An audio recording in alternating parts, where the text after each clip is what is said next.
Bruce, in your opinion, how much of a role does attitude and or thoughts actually play when people are struggling with pain, in particular chronic pain? Um, what kind of role does the psyche and the thoughts can play at that time? To understand the nature of pain and look at the nervous system, we have to say, what is the relevance of pain in the first place? And the significance of pain is a feedback mechanism between the cells of the body and the nervous system to bring attention to something. Now, conventional, we talk about pain as, oh, I hit myself, I hurt myself, I bruised myself. These are the physical elements that initiate a pain response. And this, of course, directs your nervous system to deal with this pain. Well, a very important point is this. Much of the pain that we talk about today is actually not anything physical in the body, but it is a response to the world in which we live. It is a response generally that says to people, you can't go there, this is not where you're going to not do this, whatever it is, that you start to get pain in an area where you are actively engaged. And what does this do? This pain, which the function of pain is to stop. If you hurt and you got pain, let's say in your leg, the idea of the pain in the leg says, don't walk on the leg. The pain is to bring attention back to you and how you're dealing with that world on the outside. Well, as I said, there are physical things that can induce the pain, but psychological things have a much more powerful influence on pain. And the problem is now we try to look for a physical cause. What's causing this pain? When psychology itself can cause pain, just the belief. And what is it? It's a feedback mechanism that says you're not in harmony, you're not in the right place, whatever you think you're supposed to be doing, the system doesn't really support that. So again, pain is a feedback from the nervous system. It can be addressed locally if there's a physical cause of the pain, but you have to then recognize that a large amount of the pain that people experience is not physical at all, but is psychological. It's a feedback from the nervous system saying where you are, what you're doing, what you intend to do is not in harmony or agreement. And so just as much as pain in the leg says don't walk on it, pain that gets in the way of our destination is saying don't go there. And this is why it becomes important to recognize what is the organic nature of this pain. Now, interestingly enough, I could bruise myself on my hand and I feel pain. I say, oh, I feel pain here. But the simple reality is the pain isn't here, the pain is all up here. It's a referral of where the pain is supposed to be located, okay? So trying to deal with pain on a local area and say, oh, let's eliminate this pain. Let's put some antiseptics on there and some things that will anesthetic, like reduce the pain. And you're trying to do that by feeding it here to affect there. It may work, but it may not work. And the issue is the problem a physical local thing or is the problem a psychological thing? So a physical thing we can deal with. Psychology, the individual has to deal with that. And it has to be dealt with on a level of what in your life is upsetting you. That you're moving someplace and the pain response is don't go. That's what pain is. Don't go, don't do. And so for me, the most important part is for people to recognize, stop looking for the organic cause of a pain response, because a psychologically induced pain response is much greater for people than the physical response. Especially, of course, we're talking about chronic pain, not the acute pain of being in an accident at that point. I'm saying like back pain, lower back pain, and issues in part of your body. And these are also relevant as well, because where the pain is located is a reference. If you read someone like Louise Hay, and she has a book, You Can Heal Your Life, what's really important about that book is there's a glossary in the back that says when you're having trouble with certain areas of your body, there are emotional connections for specific areas. So back pain is like you're holding the weight of the world on you. And it's like, it's just, you don't want to be doing this. And now psychologically say, I got to do this, but the feedback of the system is, no, I don't do this. And so the pain is trying to say stop, and our psychology is trying to override the pain. And the fact is, well, If you want to override the pain, you actually have to deal with not a physical thing, you have to find out what in your world is inducing a response in you that is going to be mediated by pain. That says, oh, I can't do this today, my back is hurting, okay, or whatever part of your body is involved. So pain, what can you do about it? And the answer is, well, first, is it a real organic cause? Is there something physical that's causing the pain? Most cases in chronic pain, no. Most cases in chronic pain is you are not living in harmony. And a pain response is always put in there to stop a movement, to stop something. In a conventional sense, if let's say I twist my ankle and I have pain in the ankle, why would I have pain? And the answer is, it's a feedback that says, if you walk on this ankle, you're going to damage it. So basically, the pain in the ankle says, don't do it. But what about a back pain? A back pain is support. A back is support. And it says, if you are being challenged in regard to your support, your purpose, your intention, if you're being challenged and you're psychologically saying, I'm going to override this, I'm going to work through this, but the subconscious mind says, this is not where you want to be. This is totally against who you are. The psychology of the subconscious mind will override the conscious wishes and desires. Consciously, no, I don't want any pain. I want to be able to move freely. That's my conscious mind. Why am I in pain? I say, it's not conscious mind, subconscious. And then it becomes relevant to understand that how can I eliminate pain? And the fact is, well, you could say, well, you can use anesthetics and take pills and do all this kind of stuff. And I go, yeah, but the problem about that is you're not dealing with the message. The system is giving you pain. That is a message. If you respond appropriately, the pain goes away. If you respond inappropriately, the pain's going to stay until you actually do something that the body is asking you. So, there are other ways to deal with the pain. I go, well, first of all, psychologically, try to understand what in your life is creating an issue in your biology that you don't want to do something. What is it you are resisting, okay? Once we can deal with the psychological aspect, we can also psychologically change pain. And hypnosis is a perfect example of that. Why? With hypnosis, people do open heart surgery. People with hypnosis can undergo all kinds of surgery, being cut open with no pain at all. Well, hypnosis doesn't have to work during surgery only. Hypnosis can work anytime during the day at all.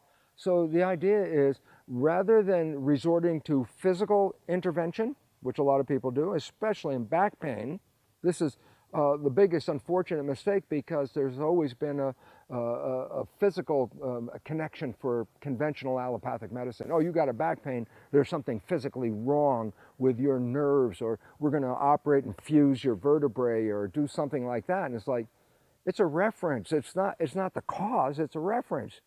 And so it's really interesting. A dear friend of mine, David Haskam, has written, he's a neurosurgeon. And guess what? He is putting himself out of business today. Why? He has found that almost all surgery on back pain is not relevant to the pain.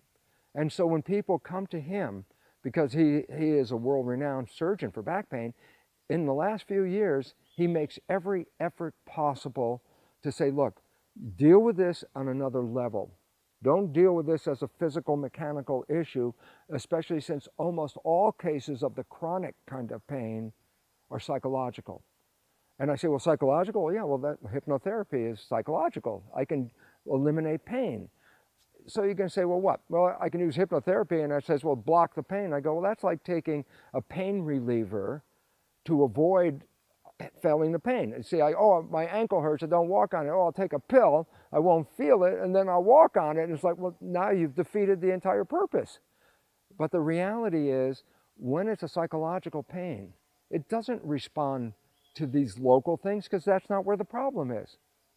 So, as we understand the nature of biology belief, as we understand the nature of what is called epigenetics, which is how your thoughts, consciousness, your environment are activating your genes and your behavior, we start to recognize that a lot of the control of our life is not from the inside, but it's from dealing with the outside. If we understand this, then the first directive is not try to interfere physically with the system. The first directive is there a psychological resistance to whatever is going on in your life that is invoking this pain to get your attention to stop, because pain says stop. And if the pain is chronic, then apparently you're not dealing with the issue. So it is incumbent upon people at that point to start to go into their psychology, their subconscious belief system, which has been programmed before they were 7 years of age.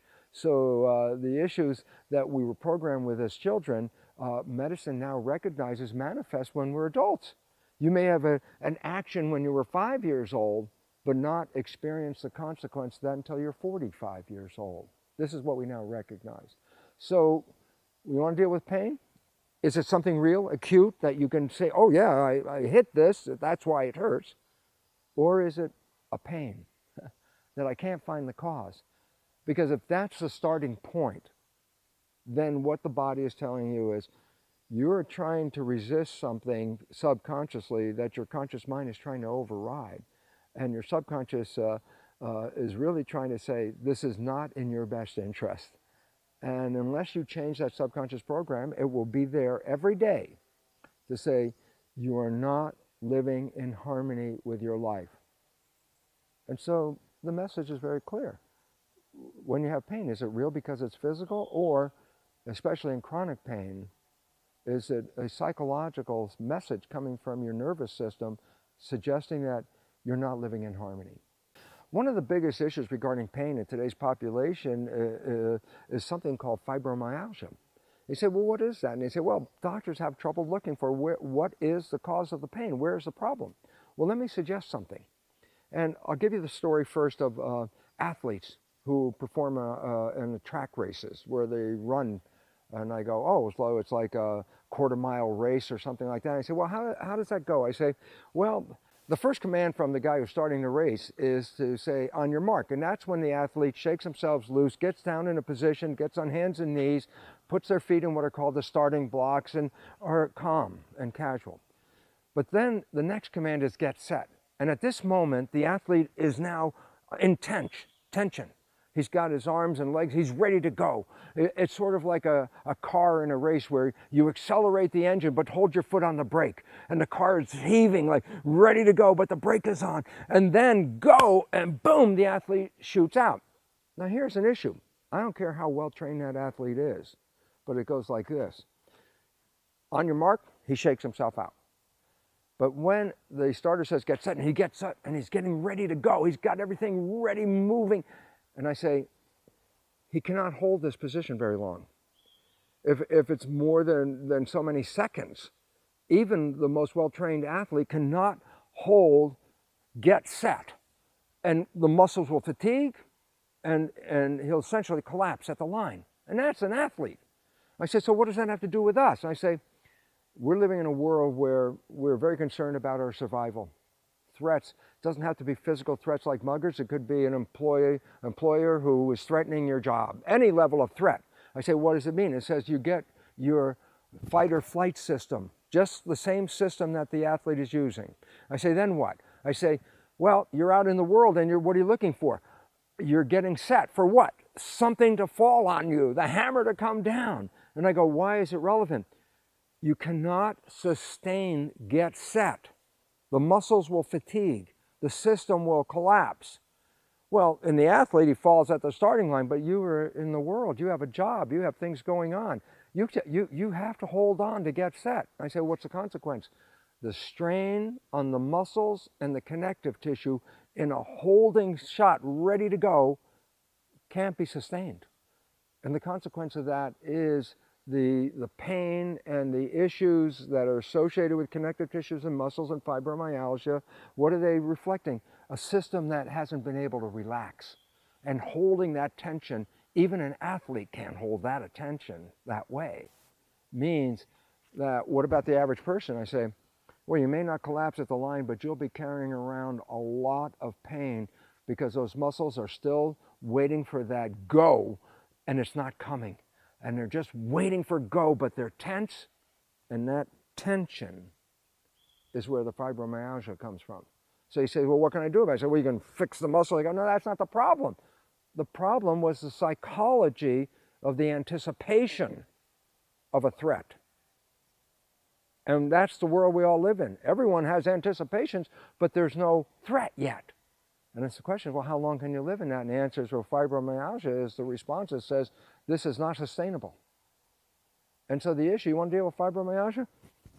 It's not here. It's not in the arms. It's not in the physical body. It's a psychology. It's a psychology that says you're under threat and you're in a get-ready mode, and you have no idea where the threat's coming from. Pain, again, is what is the significance of pain?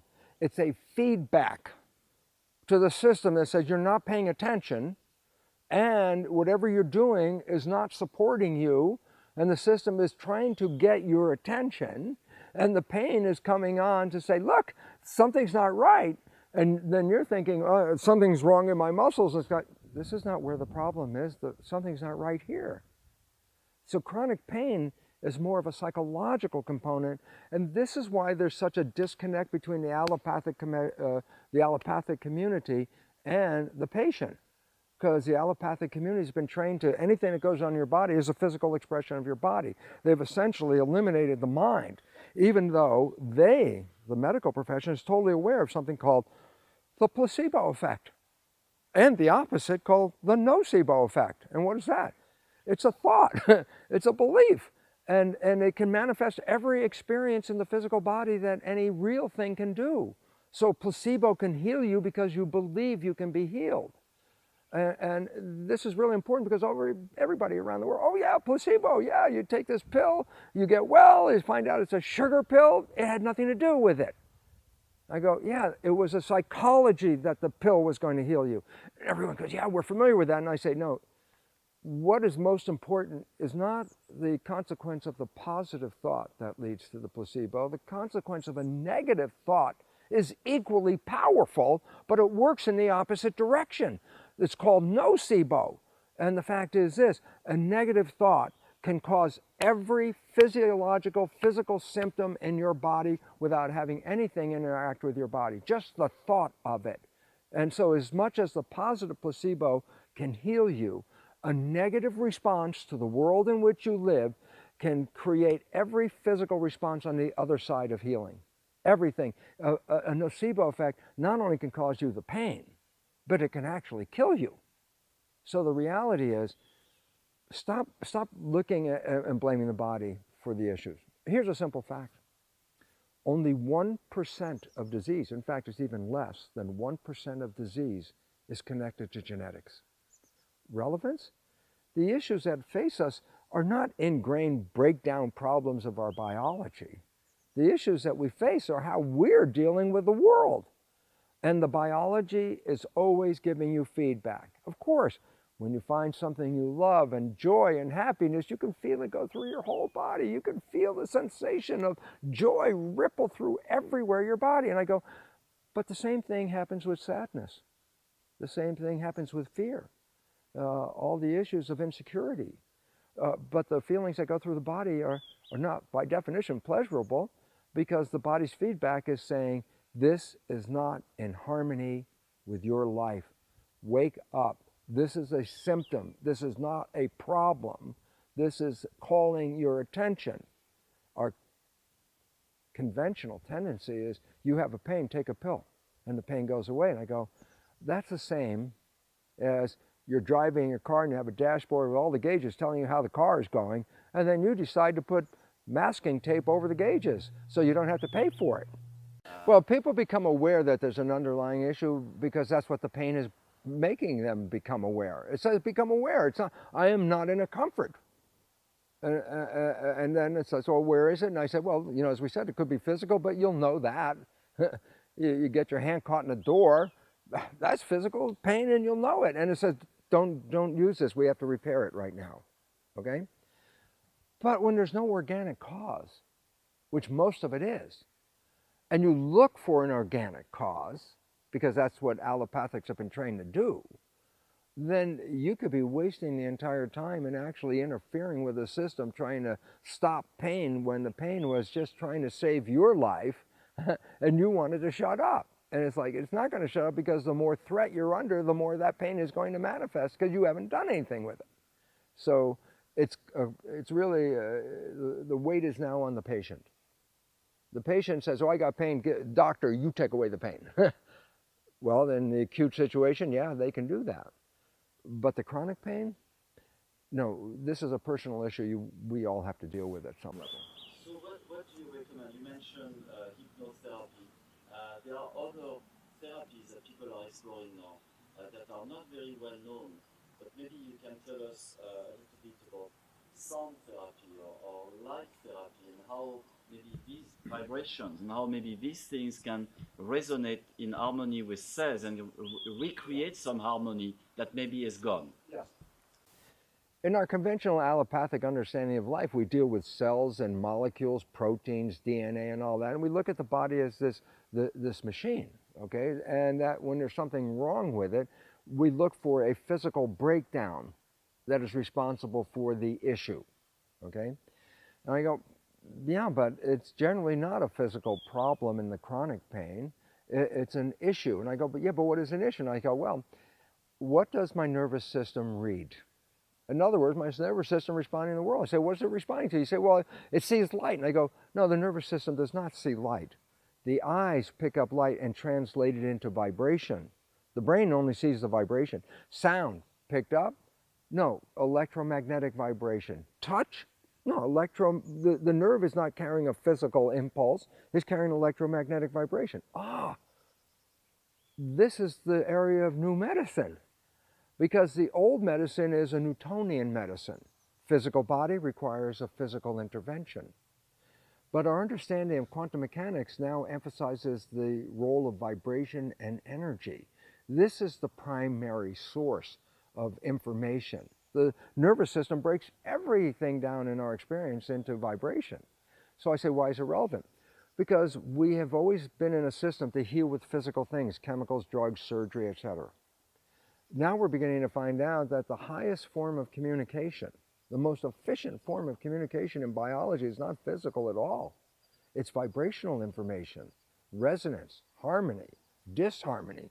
These are what the system responds to more than the physical one.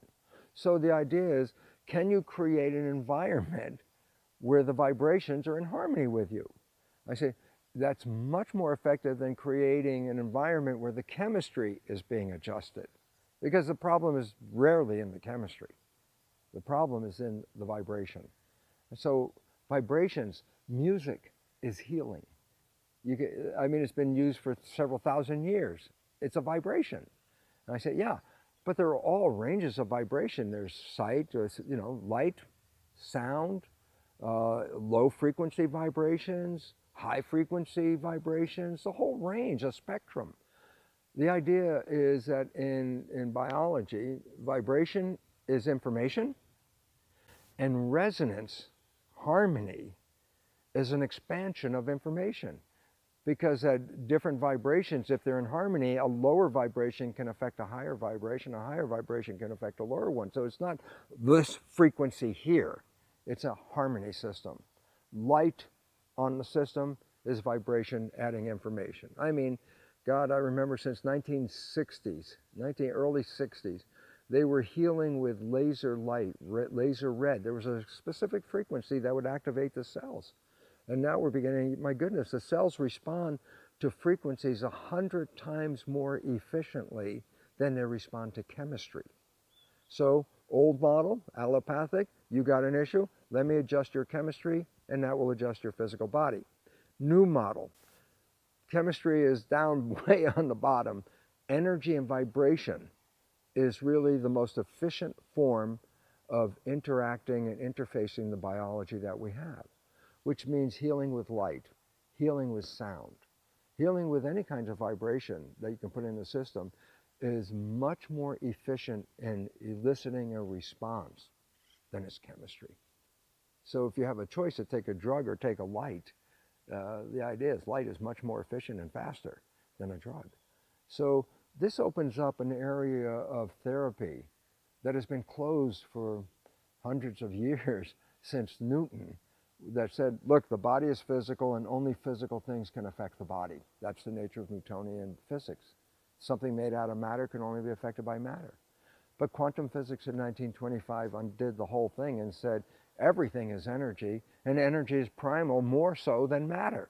So we've been moving toward energy medicine, energy healing. Even hypnosis is an example of energy healing. So you start to see, well, there are many other ways to interface the system than physically. Surgery, chemicals, drugs, things like that. And that vibration appears to be the most direct form of communication with cells. In quantum physics, we now recognize that proteins, which are building our body and which move and create our life, are significantly impacted by quantum mechanical energy fields. And it supersedes any impact of proteins with chemistry. So it says, oh, we're finally beginning to wise up. And says, you want to affect the system? The chemistry isn't the way of doing it. The system handles its own chemistry. What you have to do is send a signal to what are you trying to do with this system? Are you paying attention to this system? This is why the pain. Again, not punishment, but attention. When it comes to understanding the nature of pain and our involvement with personal responsibility, this becomes an issue. Because when people sometimes hear that their issues, pain, cancer, whatever this is due to their lives and they're personally responsible, there's a resistance. It says, no, I can't be responsible for my own cancer, my own pain.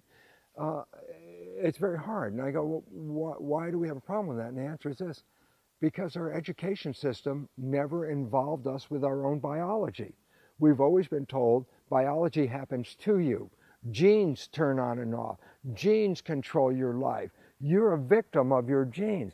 So you live a whole life that you've been programmed that you're a victim, and then one day someone walks in and says, no, you're responsible. And there's this guilt and shame and blame that come in, and this is unacceptable. And so I want to resolve this right now in this one understanding. All of those words about blame, victim, shame, all of these words, listen, this is very important. They're all based on this fact that you know that there's a right way to do something, and with that knowledge, you still do something that's wrong. In other words, this is how you should do it, and I go, but I ignore it. I go, and then the consequences are the result. And I go, yeah, but what if no one told you how it works? And then it breaks.